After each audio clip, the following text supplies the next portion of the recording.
सबसे बड़ी जिम्मेदारी के साथ इस अभियान के साथ जुड़ा है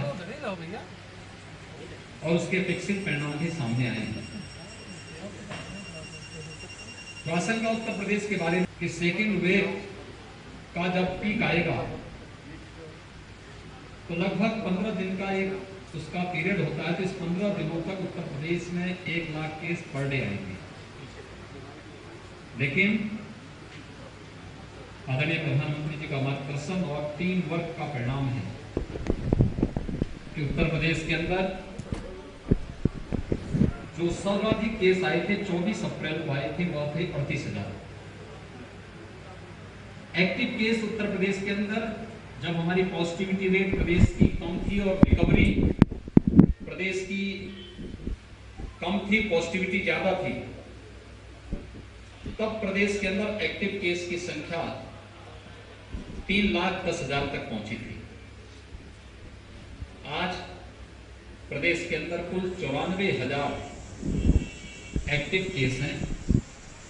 पिछले 21 दिनों में हम लोगों ने प्रदेश में 2,16,000 एक्टिव केस को पूरी तरह रिकवर करते हुए वे लोग अपने घरों को गए हैं। प्रदेश की अगर पॉजिटिविटी अगर आप देखेंगे तो यह लगभग 2.4 के आसपास है और रिकवरी 93% से अधिक है। एक बृहद अभियान का परिणाम है। इसमें ट्रेस, टेस्ट एंड ट्रीट के अर्ली एंड एग्रेसिव कैंपेन प्रदेश ने पूरे प्रदेश के अंदर हम लोगों ने प्रारंभ किया और उसका परिणाम था हम लोग अब तक 4,65,00,000 से अधिक टेस्ट संपन्न कर चुके हैं पूरे प्रदेश में। प्रदेश के अंदर निगरानी समिति गांव-गांव जाकर के स्क्रीनिंग का कार्य कर रही है। आरआरटी की टीम 24 घंटे के अंदर उनका टेस्ट कर रही है। पहले ही चरण में मेडिसिन किट का वितरण का कार्य भी संपन्न किया जा रहा है और उसका परिणाम आज सामने आया है। जो आशंकाएं थी उन सभी आशंकाओं को एक बार फिर से उत्तर प्रदेश ने निर्मूल साबित किया है। फर्स्ट वेव की तुलना में सेकेंड वेव में ऑक्सीजन और कुछ अन्य जीवन रक्षक दवाओं की भी तमाम चैलेंज हम सबके सामने आए थे।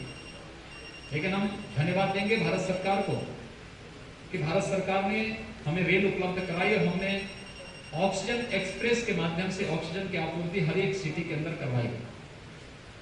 एयरफोर्स के विमानों के माध्यम से ऑक्सीजन की आपूर्ति करने में सहयोग दिया।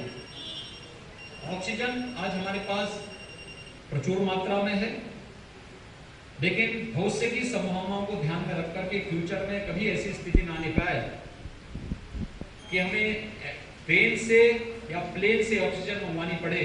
हर जनपद को ऑक्सीजन आपूर्ति के लिए आत्मनिर्भर बनाने की दिशा में एक प्रयास प्रारंभ हुआ। कानपुर मंडल में 30 ऑक्सीजन प्लांट वर्तमान में हम लोग लगाने जा रहे हैं। मेडिकल कॉलेजेस में, डिस्ट्रिक्ट हॉस्पिटल में, सीएससी में, इसमें हमारे माननीय सांसद, माननीय विधायकों ने भी योगदान किया है और वे लोग निरंतर इस पूरे अभियान में टीम का हिस्सा बनकर के इस कार्यक्रम में जनता जनार्दन की सेवा करने के लिए पूरी समर्पित भाव के साथ कार्य कर रहे हैं। जब पीक पे सेकेंड वेव थी, कुछ लोगों ने उस समय मजबूरी का फायदा उठाने का प्रयास किया, खासतौर पर कुछ जीवन रक्षक दवाओं का कालाबाजारी करने का प्रयास किया। इस मामले में सरकार ने सख्ती की। कुछ लोगों पर हम लोगों ने उनकी गिरफ्तारी करने के साथ साथ एनएसए की कार्रवाई भी उन पर की गई है। आगे भी कोई भी कालाबाजारी होगा, जो किसी का शोषण करेगा, उसके खिलाफ इतनी सख्ती के साथ सरकार निपटेगी और उस पर बहुत सख्ती करेगी। आवश्यकता पड़ेगी तो ऐसे तत्वों की संपत्तियों को जब्त करने की कार्रवाई भी सरकार करेगी। हमारी कोरोना के खिलाफ इस लड़ाई को मजबूती से आगे बढ़ाने के लिए हम लोगों ने जहां वैक्सीनेशन के कार्यक्रम को भी तेजी किया है। पूरे प्रदेश के अंदर अब तक 1,62,00,000 से अधिक लोगों को हम वैक्सीन उपलब्ध करवा चुके हैं। और आज इस वैक्सीन का प्रभाव किस रूप में है, याद करिए जब 16 जनवरी को भारत के अंदर 2 स्वदेशी वैक्सीन को आदरणीय प्रधानमंत्री जी ने लॉन्च किया था, और देश के अंदर सुरक्षा कवच के लिए इस वैक्सीन को हर नागरिक के लिए आह्वान किया था। पहले चरण में हेल्थ वर्कर को, दूसरे चरण में कोरोना वॉरियर्स को, तीसरे चरण में 60 साल से ऊपर के लोगों को, चौथे चरण में 45 वर्ष से ऊपर की आयु को, अगले चरण में 18 वर्ष से अधिक की आयु के लोगों के लिए वैक्सीन उपलब्ध कराने की बात की। तो आपने देखा होगा बहुत सारे लोग उस समय वैक्सीन का विरोध करते थे, इसको बीजेपी का वैक्सीन बताते थे, उस समय इसको मोदी जी का वैक्सीन बताते थे। ये वैक्सीन हर नागरिक को निःशुल्क केंद्र और प्रदेश सरकार उपलब्ध करा रही है। कोरोना महामारी से बचाव के लिए उसको एक सुरक्षा कवच प्रदान कर रही है। लेकिन आज वही लोग कह रहे हैं ये वैक्सीन निःशुल्क मिलना चाहिए, क्योंकि ये वैक्सीन तो पहले से ही निःशुल्क दिया जा रहा है। लेकिन उस समय विरोध करते थे, हम वैक्सीन नहीं लगाएंगे की बात करते थे। लेकिन आज वही लोग वकालत कर रहे हैं। ये बदला हुआ स्वर, इन लोगों के दोहरे चरित्र को इस रूप में आप देख सकते हैं। वैक्सीनेशन का कार्यक्रम युद्ध स्तर पर आगे चल रहा है। हम लोगों ने ग्रामीण क्षेत्र में भी जो कॉमन सर्विस सेंटर है या शहरी क्षेत्र में कॉमन सर्विस सेंटर है, दिव्यांगजन या फिर जो भी ऐसे जरूरतमंद हैं, गांव का मजदूर है, किसान है, महिलाएं हैं, उनको गांव के बाहर न जाना पड़े। हमारा प्रयास है कि सेकेंड वेव को हम 30 मई तक नियंत्रित करने में काफी हद तक सफल हो जाएंगे। इसके बाद जून में हम लोग वैक्सीनेशन की स्पीड को बढ़ाने वाले हैं और फोकस करने वाले हैं उन क्षेत्रों में जो लोग महत्वपूर्ण केंद्रों पर, बड़े बड़े सेंटर में नहीं आ सकते। वहां पर उनके लिए हमारे जनप्रतिनिधियों के सहयोग से वहां पर वेटिंग एरिया, ऑब्जर्वेशन एरिया बना करके और वहां पर उनको वही गांव के पास ही उनको वैक्सीन देने की कार्रवाई को भी बृहद पैमाने पर आगे बढ़ाने की कार्रवाई की जा रही है। भारत सरकार हमें इस मामले में पर्याप्त सहयोग कर रही है, भरपूर वैक्सीन उपलब्ध करवा रही है। ब्लैक फंगस की एक नई समस्या हमारे सामने आई है। हमने आज ही कानपुर को भी इसका एक सेंटर बनाने के लिए कहा है कि कानपुर को पर्याप्त मात्रा में दवा मिले। यहाँ के जनप्रतिनिधियों ने ये बात अभी मीटिंग में रखी थी, मैंने इसके लिए एक आदेश किया है। दूसरा, कानपुर का नगर निगम का एक बच्चों का हॉस्पिटल पिछले कई वर्षों से बंद हो गया।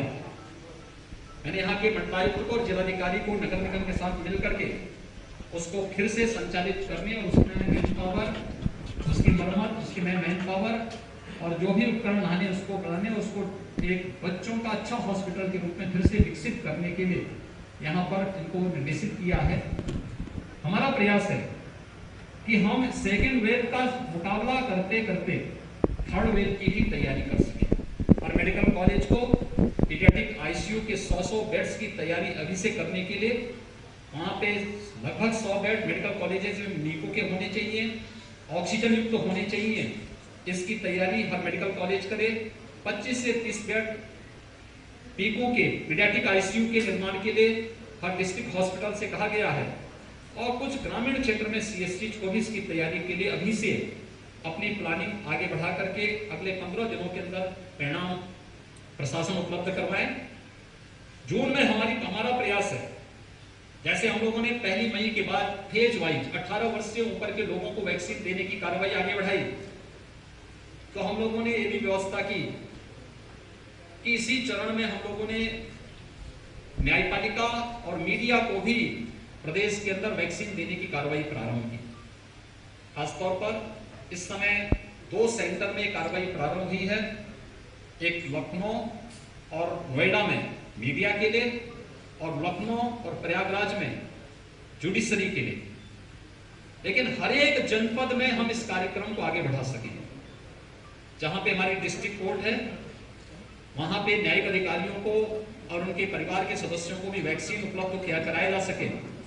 इसके लिए हर एक जनपद में स्पेस चिन्हित करना, वेटिंग ऑब्जर्वेशन के एरिया को चिन्हित करते हुए इस कार्रवाई को आगे बढ़ाना और ऐसे ही मीडिया के लिए भी हर जनपद में एक अलग से सेंटर बनाने, जहां पे अगर प्रेस क्लब है, प्रेस क्लब में स्पेस होगा तो प्रेस क्लब में, नहीं तो किसी एक ऐसे सेंटर में जहां पर हमें स्पेस मिल सके, वेटिंग और ऑब्जर्वेशन का एरिया मिल सके, वहां पर इस कार्रवाई को भी आगे बढ़ाने की कार्रवाई को युद्ध स्तर पर राज्य सरकार आगे बढ़ाने जा रही है, जिससे हम कोरोना के खिलाफ इस अभियान को मजबूती के साथ विजय की मुद्रा में देश को एक बार फिर से ले जा सके।